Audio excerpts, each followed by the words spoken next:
All right, and the four-way test of the things we think, say, or do. Is it the truth? Is it fair to all? Will it build goodwill and better friendships? Will it be beneficial to all concerned? All righty.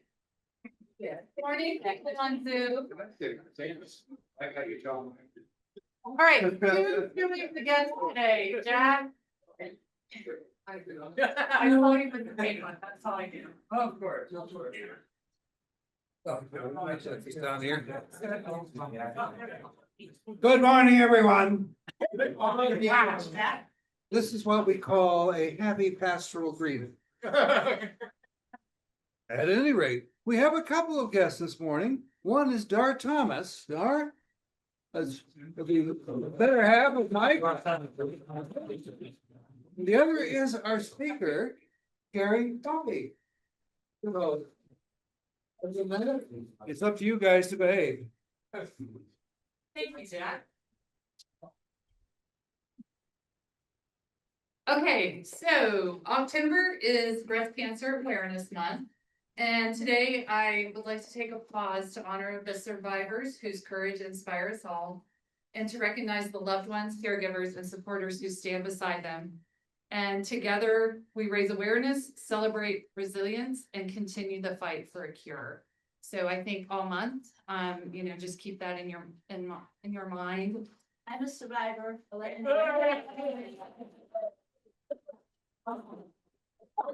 had stage 0 breast cancer. Seriously, that's Me too. Before it's catching it before it spreads anywhere. So 0. Get your mammograms. Everybody, say my life. Thanks, Jennifer. And we're glad you're here. I feel like I'm in concert. I'm in big trouble. Okay. Right here, River City. A sparkle that inspires. I have a couple today. Sandra Kellogg. I don't think, is Sandra here today? I didn't see her. She's online. Oh, she's online. Hi, Sandra. She was actually featured in an article for the Outdoor Lab on planned giving. So I'm gonna send Jen the article and she can put it in the announcement, but Sandra does a lot for Outdoor Lab and she also thanks us for supporting that. So thank you, Sandra.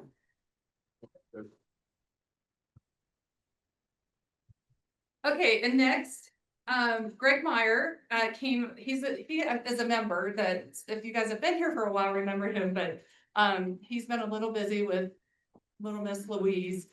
And he came to raise some money for the Heart Walk and they actually raised over $13,000. So we sent this little card. Some of you, if you guys donated, you might have gotten a card, but it had some pictures of Louise when she had her heart surgery and stuff. So thank you for that. And I just love the picture. So I thought today we could look at some cuteness besides Alan.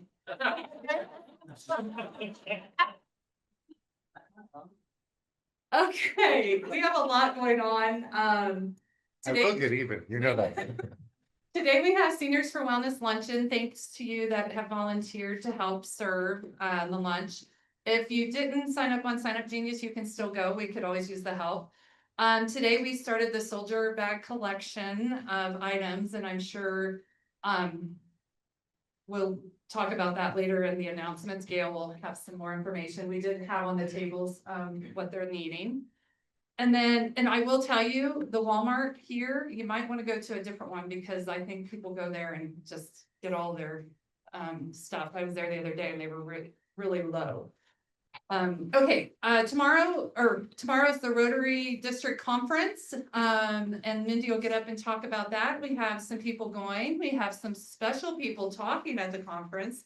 Steve Biziak, Ted Need, some celebrities from Evergreen. And then October 15th is the International Service Committee meeting at 6:30 at the fire station. Kelly wanted me to announce that.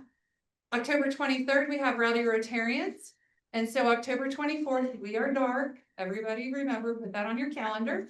And then October 31st, we have the Peace Committee meeting.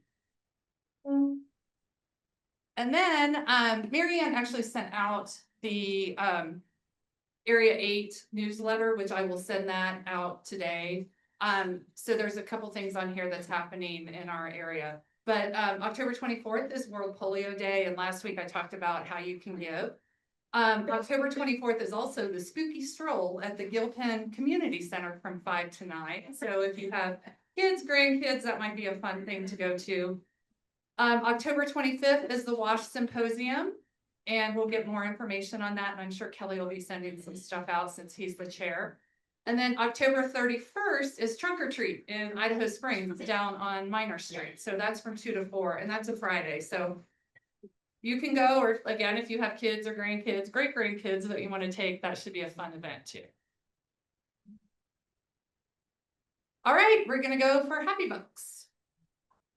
Oh, be happy. Happy Bucks. Till they get ready. Okay, everybody, as you know, we're doing Happy Bucks. I don't have any envelopes today, but I will trust you. If you don't have cash and want to say what you're happy about, you can bring your cash next week. So raise your hand if you have some Happy Bucks. I am super happy today. I am actually going to see Paul McCartney this week. Well, we're happy going to. Hey, good morning, everybody. I am gonna give 25 Happy Bucks for achieving one of my 2025 fitness goals, which is joining the 1,000 pound club, which if you don't know, that is where you lift 1,000 pounds total between your squat, bench, and deadlift. Oh, no, that's Yeah.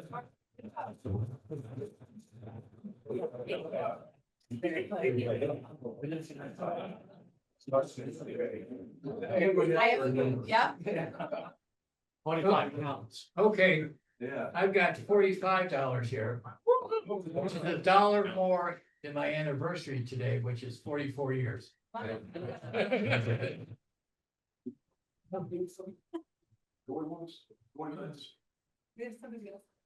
there. We just got back from a month or so on the road and we were in Portugal for 3 weeks, so a happy buck, and believe it or not, it's not a euro. It's a dollar coin. I had a change from a restaurant the other day. So. Go ahead. Okay. I want to let everybody know that Mike's surgery was a success, but he is still in the hospital recovering, so I'm really happy. This is for Mike, and I have 10 Happy Bucks, and this is for 2 programs that went to witness this week. One was the Resilience 1220 program, and also last night, the Mountain Area Land Trust, they had their little wine get together. But those are 2 outstanding programs in our Evergreen community, and there was so much love and compassion in both. But one of the things that the leadership talked about was, even if it's $5 to $10, if you can contribute to those programs, it helps out dramatically our young people and also our environment. So 10 Happy Bucks for Resilience 1220 and malt. I'm gonna have to IOU. So I know I've shared with all of you before that I'm a marching band family. Well, this weekend we're having something there, Happy Bucks. The CU Buffs marching band, which I have one son as a member of that band, has invited the Evergreen High School marching band to march with them on the field at Folsom during the game. The Buffs band and the Evergreen band. We've got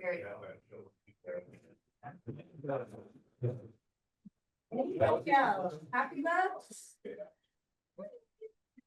All right. Thank you, guys. Okay, Jen, back up. Sorry. Nice try, Jess.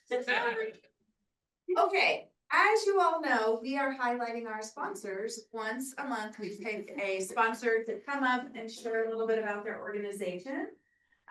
This month, we have Michelle Benex coming up to talk about State Farm. The dreaded insurance. I'm Michelle Benex. I have been a State Farm agent here in Evergreen. I'm going on to my 16th year.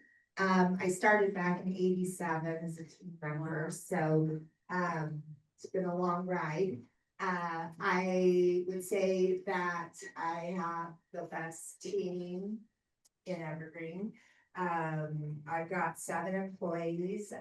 They all range from about 2 years experience up to 14 years experience, and we pride ourselves on our customer service. State Farm is still writing homeowners insurance in the mountain community. It is by address.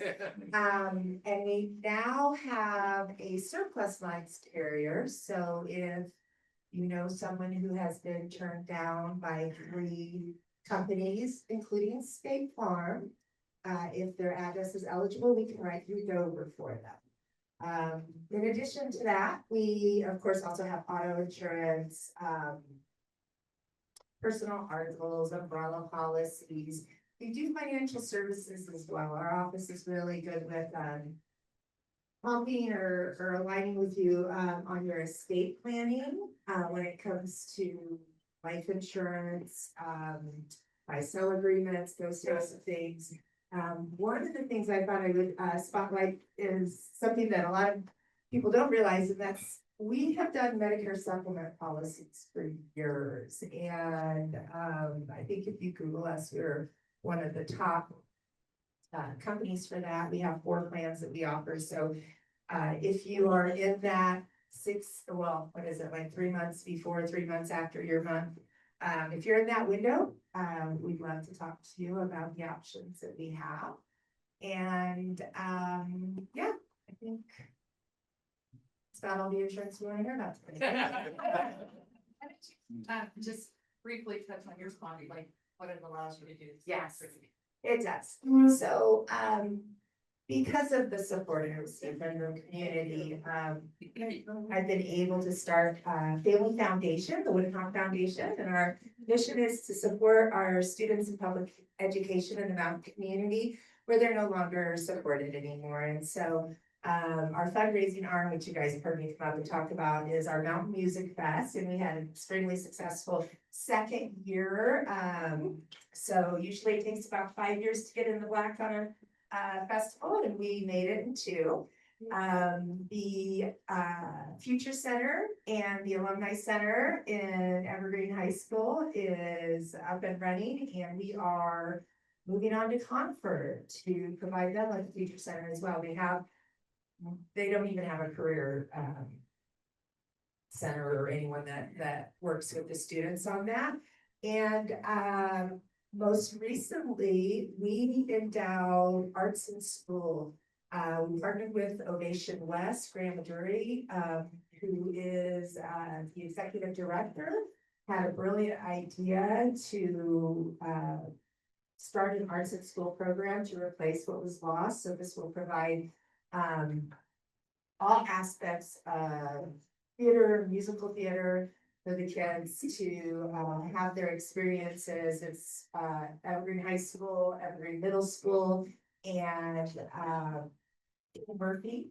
And so we've endowed that in perpetuity, so that the kids can now go to center stage for musical arts. Okay.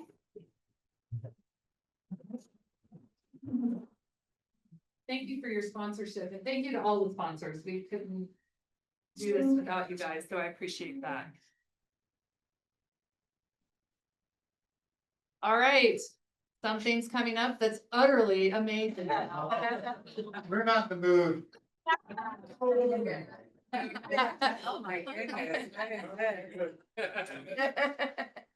All right, are we all awake? I'm awake. Why did the cow cross the road?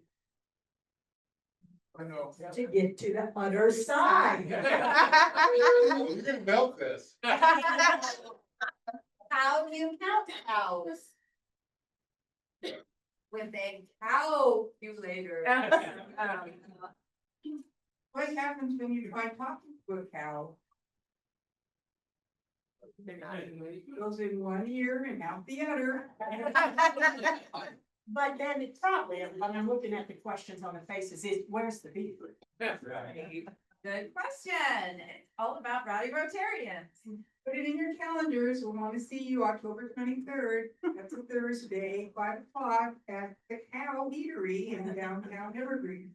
Oh. Now, I know a lot of you are probably not as excited to go downtown because of the parking situation, but don't let that stop you. Park your car. You have 15 minutes to get in the restaurant, take a picture of the QR code on the wall in the cow, and you can park for free for 3 hours. So park, come in, take a picture of the code. I'll be there to help you if you need any help. And it's gonna be a great time. I think we should have everybody move. 1, 2, 3.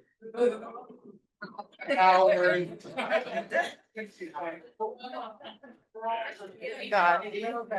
Okay. Now it's outstanding. So, I hope you guys will attend. It's nice to get together, but it's also nice to help support local businesses that are new. I've been there a couple times now and I think they're doing a great job. We'll be in the bar area and it's out, so we have the outdoor patio as well. Jen and I talked to the manager. He was very accommodating, excited to have us. So hopefully, we will have a great time. All right. I'm sorry. 5. Yeah, 5 to whenever. I mean, if you go past the 3 hours and have to re-up, then it's a great night. All right, I think we are ready for general announcements. Going fast today. Anybody have any announcements? Anyone?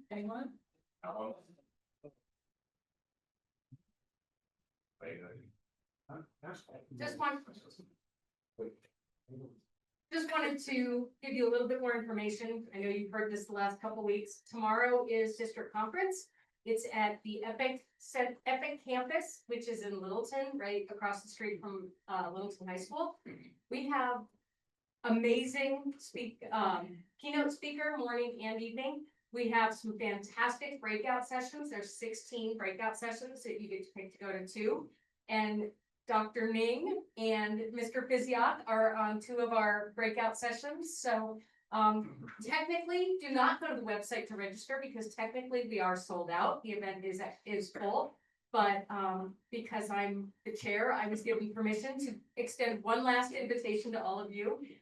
So you can walk in and they'll register you when you walk in. But it's really going to be a great day. We have 250 different Rotarians from around the area coming. So it's a good time to see people you haven't seen in a while, as well as make some new connections. So we'd love to see you there tomorrow. And also Lori will be there with Rotary Wildfire Ready. She's gonna have a booth at the House of Friendship, is that what it's called? That's okay. So glad to represent us at the conference. Plus, they have a new website that one day we'll we'll pull it up so you guys can see it, but they worked on it very fast so that they could present it at the conference. So thank you, Lori. And then can you guys raise your hand if you're going to the conference? All right, great. And the other one is Jennifer Herrick is one of the event sponsors. So she'll be there also. She'll have a table in the House of Friendship as well. So sorry I forgot you two when I was giving this view. Right. Thanks, Mindy. And Mindy's the chair, so great job, Mindy, for jumping in and getting that all together. Morning, everybody. You know what I'm here to talk about. Homeless veterans backpacks. So several of you brought some donations this morning. I really appreciate it. Joan, I think you were gonna bring cards. I don't know, next week probably is necessary. If not, I'll bring some. So you and I'll talk. But there is one card on each table. I wasn't sure if Joan was bringing today. So there is one card on each table. And I don't want to take it home.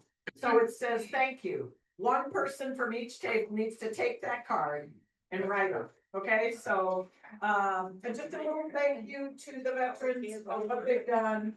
I would really appreciate it. And if you have any kids or you have grandkids in school, if you could ask them to talk to, or you can talk to their teachers, it'd be great. The kids' cards are so important. We are packing, so make sure you put it on your calendar, sorting November 6th, packing November 7th. And there is a tub in front of Wild Game. If you go to Walmart or Safeway or King Supers or any place, you're welcome to just drive over and drop it right there, because there is a tub there. We'll start putting more and more tubs there, and hopefully tell your communities about it too, okay? 500 backpacks, we've done it before, we can do it again. So thank you, everybody.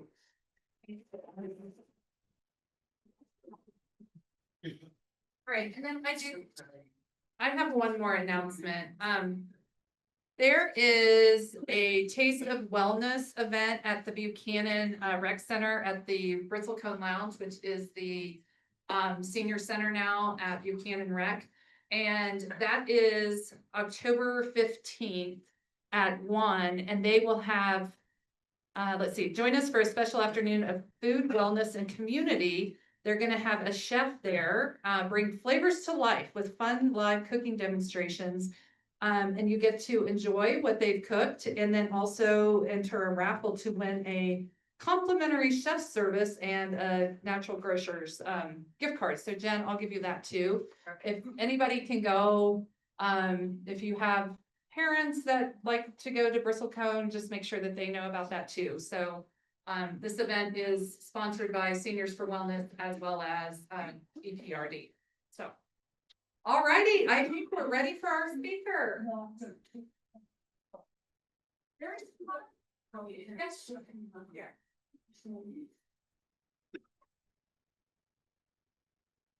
Good morning, everybody. I would like to introduce Karen Conley from the CSU Extension Jefferson County. She is a master gardener. She's a master gardener and she has been gardening. It's her passion for over 45 years. So we're going to hear about putting your garden to bed. And then the goal is in the spring, we'll have her back to talk about the waking up your garden. So here's Mary. Thank you for having me. I've written a little poem that kind of goes along with season.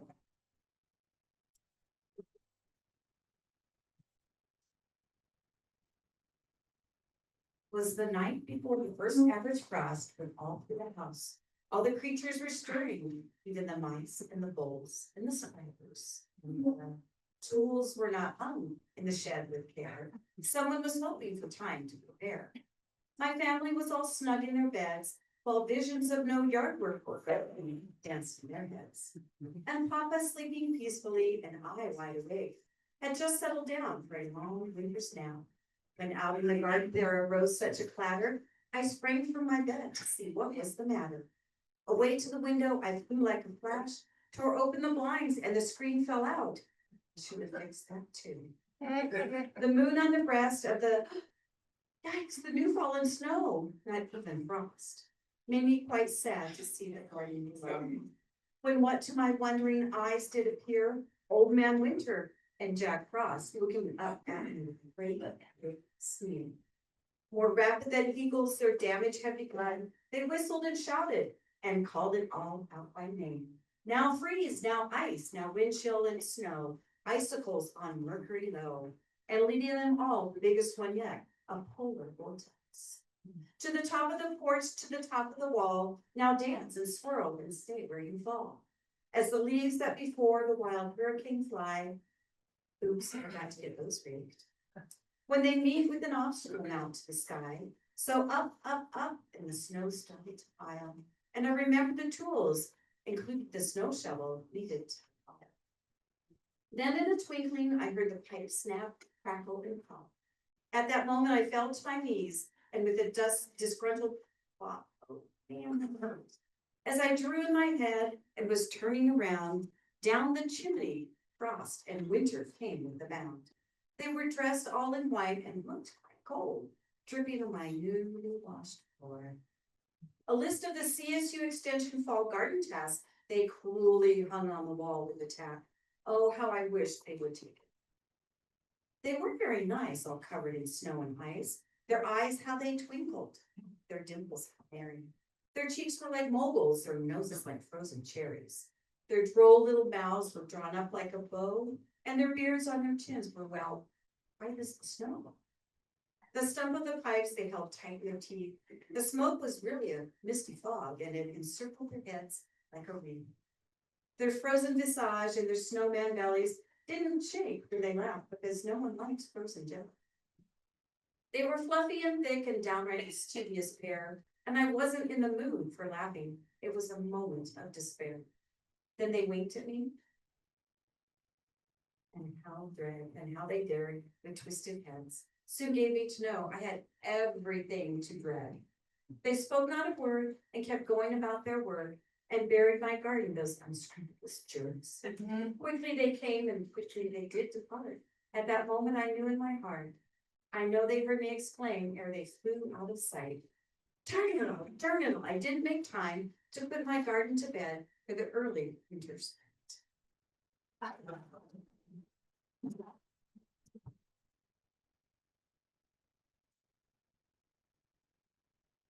So we all know the original poem, so I didn't plagiarize, I just. So, like I said, my name's Carrie Poppy, yes, it is just like the flower. I married a poppy. What I wanted to share was this presentation is a little bit long, so I'm going to condense it. And I'll probably work off the sheet that you've got, which is the top 10 gardening tips. So it's a little bit different coming up to Evergreen. I've done a number of presentations for the Evergreen Gardening Club. And you are at a higher altitude. So that changes things just a little bit. I'm down in Littleton, so I'm at about 5,600. You're almost between 77 and 78. So you will get some of these occurrences probably before we do. So how many of you have gotten below 40 degrees? Have you got 32? No. Oh, my. Did you get everything done? Oh, we got it done. Okay, very good. All right. So this will kind of go back and forth a little bit. For some of you, how many of you are what I would call seasoned gardeners? None of you garden? Oh, I gotta go now. Okay, so seasoned gardeners, and that's good if you're not. And so gardening, it can be anything from in the ground to raised beds, or if you help someone with their gardening, that's true. We are an equal opportunity, access, and non-discrimination. We like everybody, we take everybody. Everybody who likes to work with plants. All right, the top picture is a little bit like what we have up here. Beds, polar bear, and what we wait for is the spring again. In horticulture, we're always planning ahead. We're always doing what we need to do to get ready for the next season. Okay, this was a favorite saying of my mom's. I heard it all the time. I was never sure what it really meant until it was like, you've got to be ready, be proactive. And that's really what we're doing when we're talking about the tips. So we are, at least at my elevation, it is still unseasonably warm. I work in the landscape industry and everything is just, there are plants that are still metabolizing the not as many nutrients, but they're still needing to be hydrated. So we're still needing to do that. People get very excited, or either their technicians or irrigation technicians get excited and want to start closing things down. But we haven't had a lot, we're not having a lot of moisture yet. We did have some, and when we get a rain, depending on how many inches it is, it goes down partway. If it rains again, it goes down a little bit further, which is a good thing. But if it's just a passing rainfall, it's just getting the top, maybe a couple inches of the soil. So we always say, keep an eye on the sky, or actually watch your favorite weather forecast and see what's going on. You take it with a big grain of salt because you're at a higher altitude. So that's really important when it comes to cleaning up a garden. I have found that I don't like to clean up gardens when they're wet and soggy and muddy, because mud, you can hack the soil and it's just uncomfortable. So I try to be prepared for that. So we did have fall started. Normally we get a what we call a first frost. And then within about 10 days or so, we get a freeze. So some of you have already experienced that. So we'll just kind of move on from there. What you can do is do any cleanup.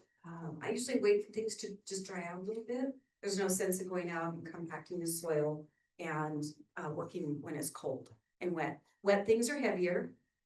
So keep that in mind. So if you're using the paper bags, which are great for composting or in the recycle bins, when you put wet things in a paper bag, and you pick up that paper, they go through.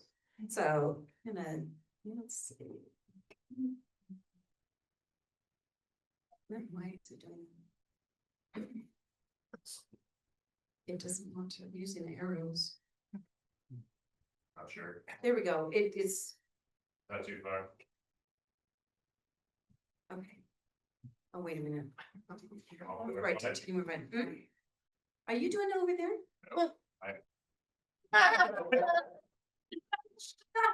Oh, thank you. That's the one you can throw the tomato at. Yeah. Oh, okay, all right. No, I think I may have pushed it too many. It's all your fault. My husband always says picnic problem in chair, not computer. He always tells me that. I am going to just go past this one because you are all past this. So this is. Yeah. So some of the things, you can still plant bulbs. The ground isn't frozen yet. You need to dig your holes, because a lot of people there are still available, the bulbs are available, is that you have to plant them 2 inches deeper than what those packages say. And that has to do with our freeze thaw that we experience. You don't want those bulbs to be pushed up further. We want them to stay dormant. You have to be real careful on a south facing side because it warms up quicker. So a lot of times you'll see the daffodils, they seem to be some of the first ones. Just beat their heads back down or just try not to on the south facing side. My husband doesn't know this. I use his Blackstone Grill thermometer to check the soil temperature. I do clean it off when I stick it back in the drawer, but it's great because they're instant read thermometers. I also have a soil thermometer, but I can't find it. And it goes much deeper, it's a bigger probe. A lot of plants, when the soils start dipping below 50 degrees and lower, they stop metabolizing. So I try to err on the side of doing most of my major planting in the spring when the soil is warm. That way I can monitor the growth of the plant. Fall, they also, you see that out there in the ads, and the fall is a great time for planting. Earlier, yes, the soil is still fairly warm. You will get some root growth, some, not a lot, because the plants do know that day-night, the days are getting shorter, the nights are getting longer, the soil gets colder. One of the problems, and that's why I had put that in my poem, is when we had the polar vortex in 2014, it was November, it was a seasonably warm fall that we had throughout. And what happened is we had that vortex came down with a vengeance.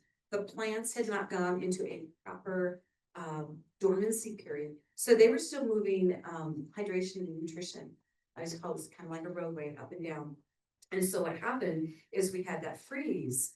And when you get a freeze, what happens is those water molecules inside the plant are like knives, and they slice through the cell tissue.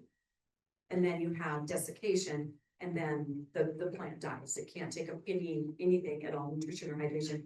So that happened, and we knew that this was not a good thing. We didn't realize it until the spring. They started to bud out or didn't bud out. Then we had the Mother's Day freeze. So those plants were already stressed going into the fall, the late fall, and then got re-stressed again. So we lost a lot of larger trees and shrubs because when you lose more than 2/3 of a plant, whether it be a small or large one, it's not going to survive. It needs that root tissue, it needs that root structure to survive. So that's what happens when we don't properly prepare. Now, we couldn't do anything about an extended season because the plants are reacting to that weather. And then they didn't because they were half dead. So you can take it or leave it. I try not to do too much fall planting of its bulbs. I do, and yes, I do some perennial planting. I try not to do any trees or shrubs. There's, you just want them to be dormant. And I like to see them if they're gonna be growing. Okay, so now we're just kind of going more into the getting into the latter part of the month. There are two schools of thought with removing plant material.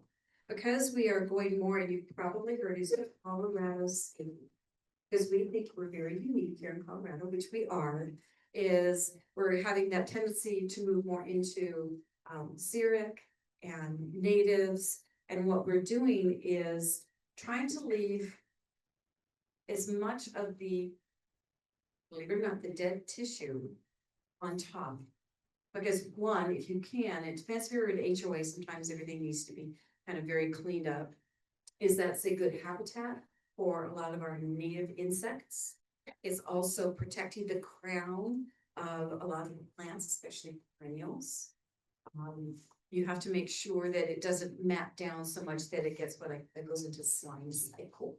And it gets wet and slimy. Slime is not good. That's usually the indication of a fungus or bacteria. So those kind of plants. So you have to know your plants well enough. This more dry type material, you can leave that on until the early spring and then clean it all up. Because that is the home for a lot of our pollinators as well. It's a little bit different school of thought that we're moving towards.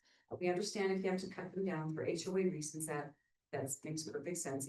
As far as the environment, it's better.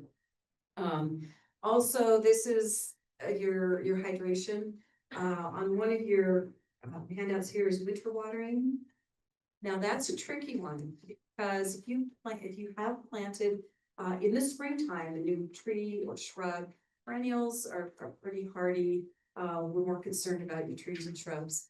Any bigger landscape plantings is that people tend to shut off their systems earlier rather than later. I know it's a push up, and I'm pushing up to that freezing temperature, is that these plants are not getting enough hydration.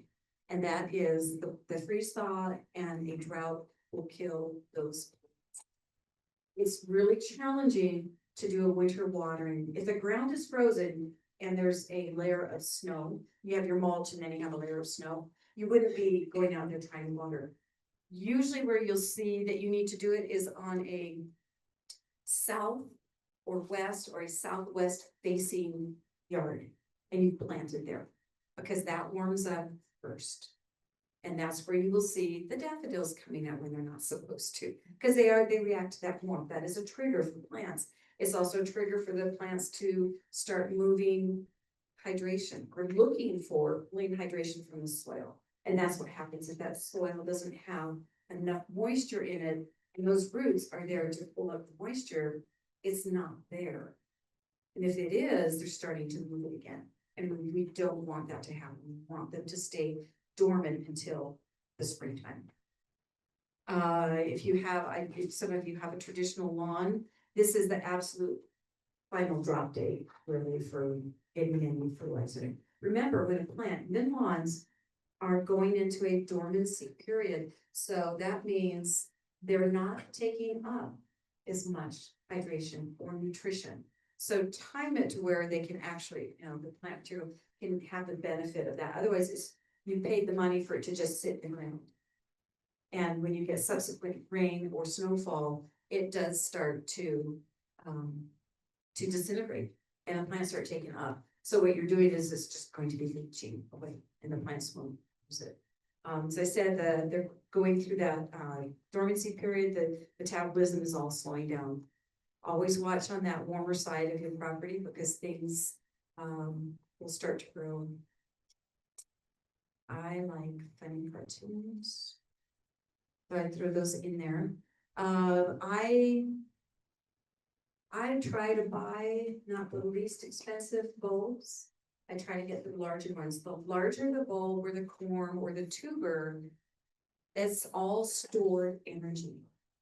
That's all stored energy. So if you haven't bought the real big ones, your bloom cycle may not be as rich and colorful, Or it may take another year as that bulb starts to store more energy. You may get blades, what I call the leaves, and then you get some of the flowers. So one of the things is, I'm sorry, it's not in the handout, but I started to think about, because I'm a landscaper, but I'm also a representative of the Master Gardener program, is that we do research and study best practices for our area. So you will see that when you're buying bulbs, that, you know, I say, oh, buy bone meal to go with. That's not necessarily correct. For the same reason, that bone meal, which is really a straight nitrogen, there are no roots on their bulbs, and it has to take up the nitrogen, but there are no roots to take up the nitrogen. And like I had explained, that nitrogen is sitting in cold soil, and it will then leach away, wash away, and the roots will not get the benefit. Everything is stored in that bulb that it needs. So what you need to do in the springtime, once the flowers are done and you cut those off and the foliage starts to wither, is when you apply your nitrogen. Because the bulb has now roots, and the roots will take that up and restore it into the bulb. It's kind of this cycle. But remember, your bulb is planted 4 inches deep. So you need to work that nitrogen further down into the soil to be a benefit. So that's something that you don't always hear. It's just, you know, the market wants you to have an add-on. But if you don't understand what that add-on is going to do and when it's going to do it, you put something in the soil that is of no use to the plant. So that's the point is we're wasting, when we're over fertilizing, it's going to leach. And we know what happens when things leach, they go into our stormwater and it all goes downhill and gathers. There again, I just say it, winter watering, if it's on that warm side, do go out there if there's no snow cover. If the ground is frozen, you'll know that the water will just like run right off. Okay, now we'll just talk about the end of the month.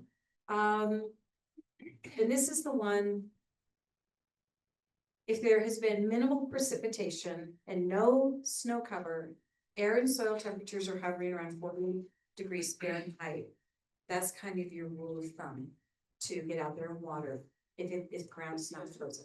There's no snow cover. Plants can start. What we're doing is we're adding moisture to the soil, so then in the springtime, that moisture is available, not just in this area, but in concentric areas. And we see this happening when we haven't had a good snowfall or even a good spring rain, is that there will be moisture closer to the crown of the plant, but the moisture is almost absent concentrically out. So it'll happen, everything looks great in late May and June, because of course we get some of those late rainfalls or heavy snowfalls. And then the plants look great and they're growing great guns, but there's no moisture out here. It's all close. And then when people say, well, the plants, they don't look awful, and that happened a couple Junes ago, is that we had a very dry winter. We had not really good precipitation in the spring, and what happens is the plant we use was there, and then the roots are moving out to get more moisture, and it's not there, or very little. And so the plant, it can't sustain leaf tissue and flowering. Usually we see it flowering first. So it's this, there again, it's this balance. So keep that in mind going into the winter, the early spring, because it can warm up. Side dressing, there again, some of those, if the ground is not frozen. Don't work in frozen ground, it's not going to do anything. Let's see. Oh, you get to rest now. So, except I read you that poem. You need to sharpen your tools, put them away so you know where they are, so you don't have to use your husband's thermometer. Some of the things you want to do is, if you haven't done it throughout the season, is keep track of what you've been doing, so you don't do it again. Make some plans, maybe think about, we get I get so many articles and so many garden catalogs, it's just like, too much information all at once. Is write these things down. I have a calendar that I hang in my office, so when I'm going out into the yard, hang it close to where you go out in the yard, and just jot down what you've done. It's all there. The Master Gardener Program puts out a calendar, and it tells you some of these things, like these tips every month. Do this, do this. And it has pretty pictures. They're taken by Master Gardeners. And it's really nice just to jot it down rather than maybe having a 8.5 by 11 journal. I mean, you can do it on your phone, which is fine. But when you see it in front of your face, when you're coming and going, you're like, oh, I need to plan to get XYZ done. Now, if it's in your phone and you're not looking at that part of your app, then you might miss doing something. So it's just a convenient way to do it, and it's there. And then you know from year to year in your garden that what to do when. And I do it for the most part. And when you've done it for a long time, you kind of, in timeliness, you know what should be happening. So this is what we look at when in gardening, what to do when.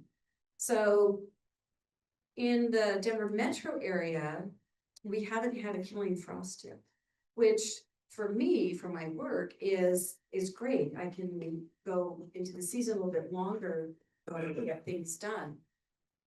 The plants slowly are going into their dormancy, but they're still metabolizing because we still have nice warm weather, which we like. We have to bring out all the heavy coats. The light freeze, you've already gone into a light freeze. You're really not planting much other than maybe bulbs. You could plant perennials if you want to.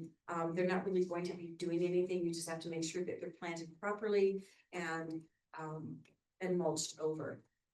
Moderate freeze and severe, you're not really doing any kind of planting. The ground is freezing and it's cold and it's usually wet.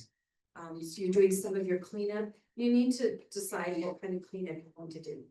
If you're an HOA, you have to do a all cleanup, or if you can leave some of the, what I call fluffy leaves, not poplar leaves because they get flat and slimy. But if you have some fluffy kinds of mulch, that's good to leave around your plant material. If you're going to do that around perennials, shrubs, and trees, you don't want it tight up to the stems or the trunks. Because when you do that, and those leaves or that mulch gets wet, it can harbor fungal diseases and bacteria. So you want to make sure, so you have a 6-inch diameter around. And I know it's like, oh, you're supposed to keep everything mulched. It'll be fine. And you also don't want any mice or anything up tight to the stem because they will burrow under and they will feed and girdle the stems or the trunk. So that way you can kind of keep an eye on it and not moving right up. Because that's a nice cozy place for them to live and eat. And you won't know until the spring. Okay, we're going into, there again, this is kind of a repeat of what I just talked about. Some plants you do wait till you get a hard freeze and then you mulch. Roses are one of them because you're not wanting to introduce any kind of insect or fungal disease or bacteria around roses. And you wait till, and what that does when it's a hard freeze, most insect activity is done. The insects have gone and laid their eggs somewhere, or they have migrated, or they have died, and they're now going to be eaten by the decomposers. So do keep a track of what you're doing. Do remember your winter watering. It's like flossing your teeth, and I know you all floss your teeth. You probably all winter water. Lawn care. Fall is the best time to reseed a lawn. And there again, you're moving kind of out of some of these things to do. When you put lawn seed down and there's no way to cover it, mice and rabbits will come and eat it. So it's a timing issue. But fall is the best. Fertilizing, we're just about done with that. It's a good time if you had some serious lawn issues, is take your samples to the CSU Spur, which is down at the National Western area downtown. And you can also send them up to Fort Collins, and they have that online, how to do what you need for a soil test. So if you're wondering what's happened, maybe it is in your soil, and that would be a good thing to check. It's being retroactive. This is the fall and winter watering. It's also in your handout what fact sheet that is that you can go to on the CSU. So on here, these are for newly planted shrubs and trees and perennials. Established ones, they're pretty good, unless it's a severe drought. They would benefit from that watering. So 5 gallons 2 times a month. So if you have an automatic watering that's turned off, you're not turning it on to do this, you are either hooking up a hose or you're filling buckets. That's why I say, that people say, oh yeah, they're watering, because being a landscaper, oh no, well it died and somehow it's my fault. Is how it comes out. That happens a lot. And I asked, well, did you winter water? Oh, yeah. Winter water. Unless I did it for you, I really don't know that. Some people are very diligent about that. One, it's a time and budget investment when you're putting in larger plantings. So 5 gallons, think about a gallon, being a Lowe's bucket or Home Depot bucket. That's 5 gallons. So 5 gallons of water is heavy. It's heavy. So what you're doing is you're going out there and you're watering the ground and you're making sure it's concentric around it as well. And that's 2 times per month. If there's no snow cover and the air temperature and the soil temperature is about 40 degrees or above. And that can happen, especially on a warm exposure. Now with the trees with 10 gallons for each diameter inch of tree, that's getting to be a lot of water. You would probably have to hook up the hose. This is to protect your investment, so you can plant once, not twice, because it died because it didn't get watered or have enough. So there again, the perennials, it goes down from there and going out there. And the caveat is the 40 degrees, no snow cover. And okay, so some of these I didn't go through, and I don't know how the timing is. You do have this one, the recap, just to kind of, it's your checklist. And then the other one, you're putting your garden to bed, gives you the gardening notes, what we call the plant talk, and also the fact sheets. So if you need to know more in more detail, then that is where you go to get the information. So we have saving seeds. How many of you save seeds? Oh, okay, good. Make sure if you save them, you make sure that they're dry. And you just don't pull them off and throw them in the basement. So cool, dark, and dry is storing them. What I'm going to do this year is I have saved some seeds, some perennial seeds, and I'm going to cold winter, what we call cold stratify outside. So I'm going to do that. If you want to save your squash seed, you may get something that you didn't expect in the season. I've done that. I had a zucchini that was like an acorn squash. Zucchini has a very thin skin, but this was a zucchini shaped with a acorn squash skin and the color of an acorn squash on the inside. It looked like a zucchini on the outside. So some seeds, if it's a hybrid seed, it will not be true to the parent. If you have heirloom seed, it is true to the parent. So if they're saved seed, lawn care, you don't need to leave it a little bit tall, just like you did in the summer. So that's going to be important, getting rid of their plants are starting their dormancy, especially up here because you're much cooler, so it's happening more quickly. Clean out any of your beds, unless you want to leave a nice layer of mulch so that the soil does not dry out excessively. Some of the decomposers on the upper levels of the soil strata can still work in when winter warms up. Improve your soil. I just talked about that. You can certainly take a sample down to the CSU Spur. If plants were not doing well, weren't flowering well, it could be the soil. Mulch and rake leaves, depending on what you prefer in your HOA. Perennial care, there again, are you gonna leave them a little bit taller and keep the root or the crown not exposed to the elements? Trees, there again, make sure that they're wrapped in trees for a couple seasons. Roses, once it freezes, putting on the rose cup of the collars and getting some mulch just to protect them. Bulbs, we talked about that. Do clean your tools and or your containers. If you have the decorative ceramic ones, they too can experience that freeze thaw, so the soil is still in them. And that's why I'm doing what we call insert gardening, where you don't fill them because they're heavy to begin with, and you just set container on top. Then in the winter, you can just turn the whole thing over, unless you use them for holiday decor. Sharpening your tools is gonna be really important, because it's easier to do it when you're not using them than when you have to use them. And a sharp tool is key to good, clean, healthy pruning in the following season.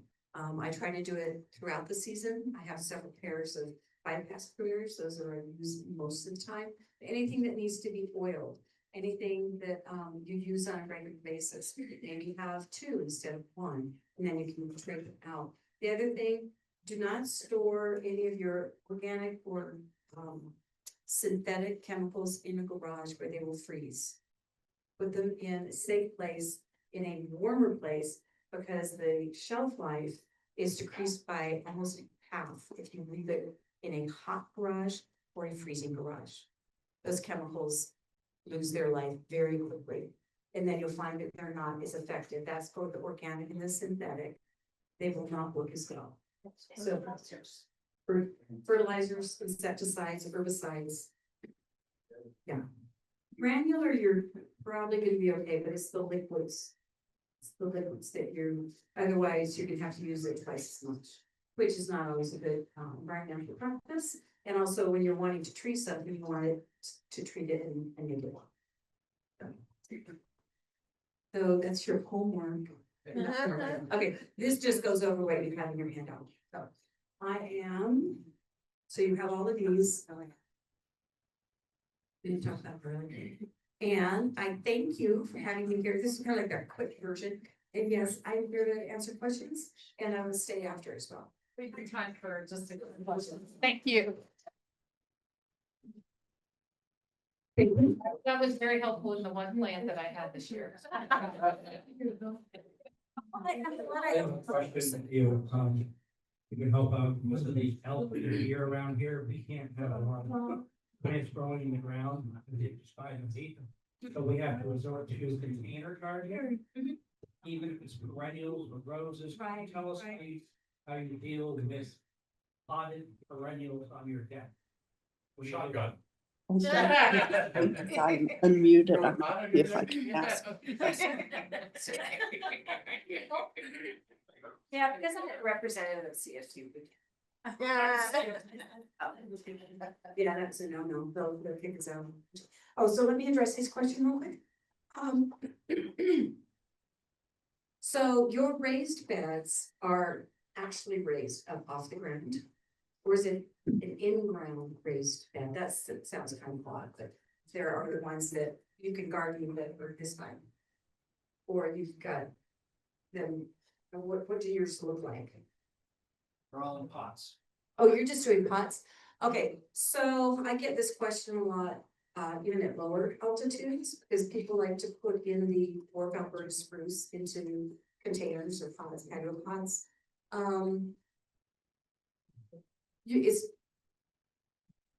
It's more like an annual when you put them in pots. And the reason I say that is when you think about a container, it's raised, even in a pot. It doesn't have the benefit of the depth of the soil all the way around.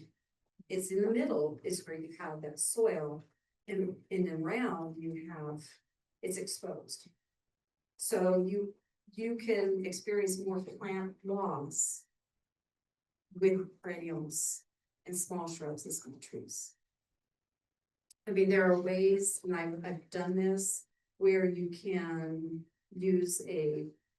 create a layer of air around it, like horticultural bubble wrap and then wrap the pot as well to get it some extra and then have your mulch on top of everything to protect the crown of the perennials.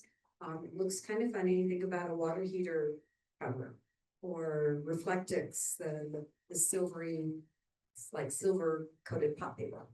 Things like that, just so that you can keep it till the next season. They will dry out quicker. Cause I'm sure they're in a little bit more protected area, so they're not getting in because you're covering them up. Is that you will have to water them in and check them every month to make sure they're not totally dry. They're not getting the benefit of the snowfall seeping down into the pot. Does that make sense? Sort of, sounds like a pain, and you know what? You guys don't know, I don't wanna do that. So if you don't, that's okay, you have choices. Then know that some of those may not make it into the next year. And you would have to plant it again. Thank you, Carrie. She will be around if you guys have any Yes. other questions. Actually, for Rotary, we are trying to eradicate polio, and for you speaking today, we will donate 60 vials of the vaccination in your name. So, thank you. Wonderful. Appreciate it. Thank you. Putting a shout out to Bob Rose. Good to see you, Bob. I hope you're recovering well. All right, you guys, let's go out, make it a great day, unite for good.